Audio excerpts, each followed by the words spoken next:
എഴുതപ്പെട്ട ഒരു വചനം ദൈവത്തിന്റെ മക്കൾ വിശ്വസിച്ചാൽ അത് പൂർത്തിയാക്കാൻ ദൈവം ജാഗ്രതയോടെ കാത്തിരിക്കുന്നു. ദൈവവചനം പൂർത്തീകരിക്കപ്പെടും.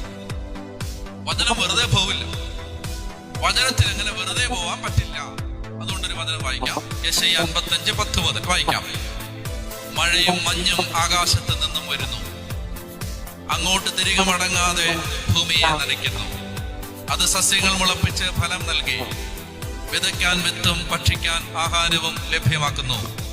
എന്റെ അധരങ്ങളിൽ നിന്ന് പുറപ്പെടുന്ന വാക്കും അങ്ങനെ തന്നെ. ഫലരഹിതമായി അത് തിരിച്ചു വരില്ല. എന്റെ ഉദ്ദേശം അത് നിറവേറ്റും. ഞാൻ ഏൽപ്പിക്കുന്ന കാര്യം വിജയപ്രദമായി ചെയ്യും.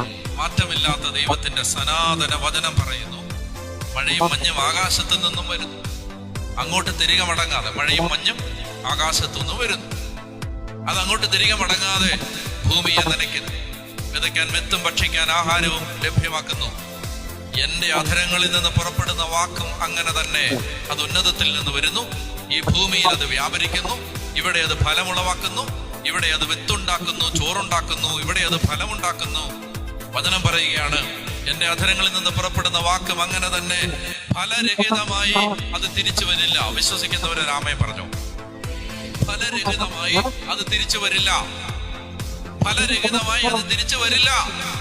ലോകത്തിലെ ഏത് ബുക്കിൽ എഴുതപ്പെട്ട ഏത് വാക്യവും ഗുണമില്ലാതെ പോയാലും ക്രൈസ്തവന്റെ വിശുദ്ധ ഗ്രന്ഥത്തിൽ എഴുതപ്പെട്ടൊരു വാക്ക് പ്രയോജനപ്പെടാതെ പോവില്ല. അത് ദൈവത്തിന്റെ വാക്കാണ്. ദൈവത്തിന്റെ വാക്കാണ്.